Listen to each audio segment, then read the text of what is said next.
kami, saya sendiri Tanti Puspita dengan NIM 230. Saya Suci Dwi Agustin dengan NIM 023. Saya Ranisa Fitri dengan NIM 117.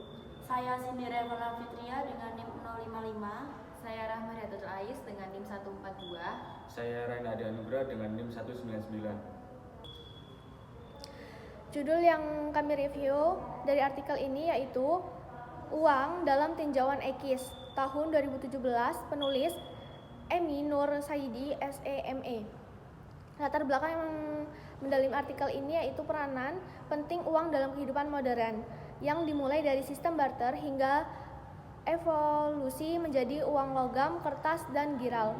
Uang yang pada awalnya berupa dinar dan dirham pada zaman Rasulullah berasal dari Romawi dan Persia, memudahkan transaksi pertukaran barang dan jasa. Dalam ekonomi Islam, yang berfungsi sebagai alat tukar dan bukan sebagai komoditas yang diperjualbelikan. Dengan Al-Ghazali menekankan bahwa memperjualbelikan uang dapat mengurangi fungsinya. Uang didefinisikan berdasarkan fungsi ekonomi, karakteristik, dan peraturan perundangan. Sejarah penggunaan uang juga diilustrasikan dalam Al-Quran yang menunjukkan penggunaan uang logam dari perak atau dirham dan emas. Saat ini uang digolongkan menjadi 3 jenis, yaitu uang barang, uang kertas, dan uang giral. Selanjutnya yaitu mengenai pembahasan. Pembahasan yang pertama yaitu mengenai pengertian uang. Terdapat beberapa pendapat mengenai pengertian uang oleh para ahli. Salah satunya yaitu menurut Al-Ghazali. Uang adalah nikmat Allah atau barang yang dipergunakan masyarakat sebagai mediasi atau alat untuk mendapatkan bermacam-macam kebutuhan hidupnya, yang secara substansial tidak memiliki nilai apa-apa, tetapi sangat dibutuhkan manusia dalam upaya pemenuhan bermacam-macam kebutuhan sebagai alat tukar. Dari sekian banyak definisi yang diutarakan, kita bisa membedakan dalam 3 segi. Yang pertama yaitu definisi uang dari segi fungsi-fungsi ekonomi, sebagai standar ukuran nilai, media pertukaran, dan alat pembayaran yang tertunda. Yang kedua yaitu definisi uang dengan melihat karakteristiknya, yaitu segala sesuatu yang diterima secara luas oleh tiap-tiap individu. Yang ketiga, definisi uang dari segi peraturan perundangan sebagai segala sesuatu yang memiliki kekuatan hukum dalam menyelesaikan tanggungan kewajiban. Lalu selanjutnya yaitu jenis-jenis uang. Uang telah berevolusi dari zaman dulu hingga sekarang. Salah satunya yaitu pada zaman purba, di mana belum mengenal apa itu uang sehingga jual beli terjadi dengan cara menukarkan barang dengan barang atau biasa disebut dengan barter. Namun semakin beragam dan kompleks kebutuhan manusia, semakin sulit menciptakan situasi double condition of one. Dengan berkembangnya zaman, uang juga ikut berkembang dan digolongkan menjadi 3. Yang pertama yaitu uang barang, di mana alat tukar yang bisa diperjualbelikan apabila barang tersebut digunakan bukan sebagai uang. Contohnya seperti logam-logam mulia seperti emas dan juga perak. Yang kedua yaitu uang tanda atau uang kertas, di mana pihak bank melihat adanya keuntungan ketika uang logam menjadi pilihan utama. Berdasarkan itu, toko emas dan juga bank mengeluarkan surat atau uang kertas sebagai tanda kepemilikan dari nilai yang besar dari emas dan juga perak. Hingga uang kertas menjadi alat tukar yang sah dan digunakan hingga sekarang dan tidak lagi didukung oleh cadangan emas. Lalu uang yang ketiga yaitu uang giral. Uang giral merupakan uang yang dikeluarkan oleh bank-bank komersial melalui pengeluaran cek dan alat pembayaran giro lainnya. Uang giral merupakan simpanan bagi nasabah di bank dan dapat diambil setiap saat dan dapat dipindahkan kepada orang lain untuk melakukan pembayaran.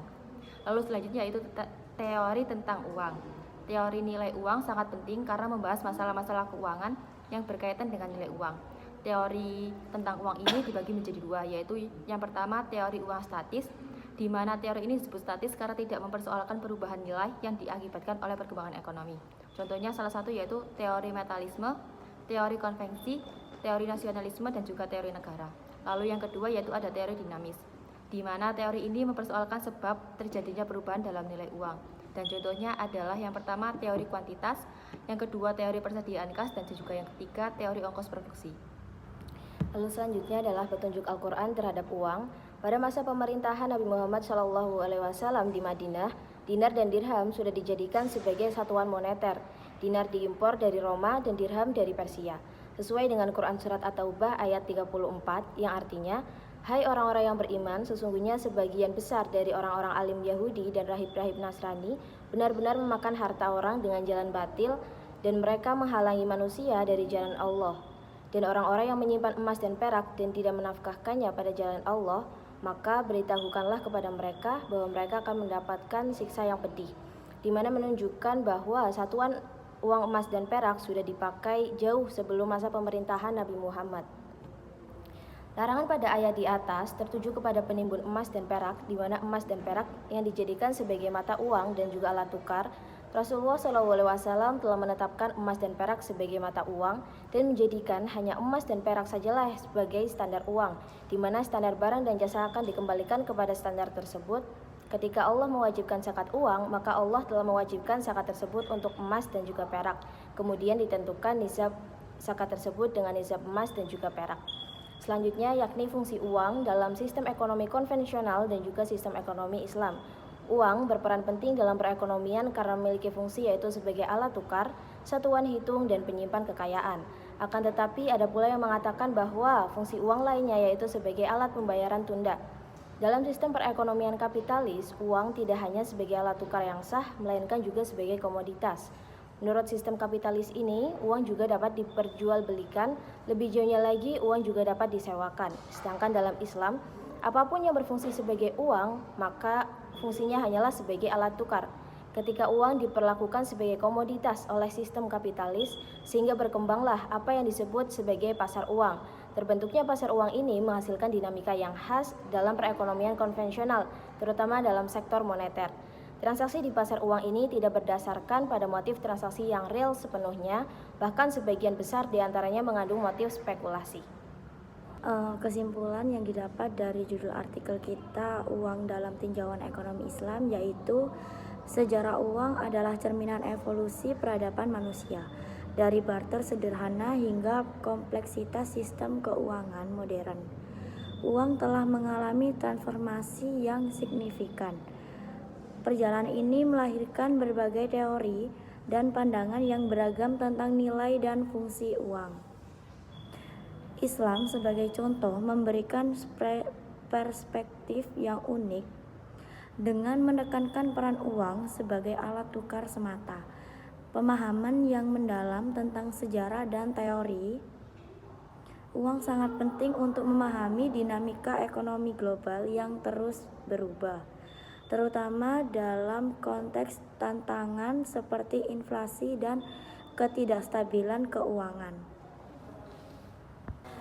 Selanjutnya, mengenai keterkaitan artikel jurnal yang kami review dengan materi presentasi kelompok kami, yakni berhubungan sangat erat.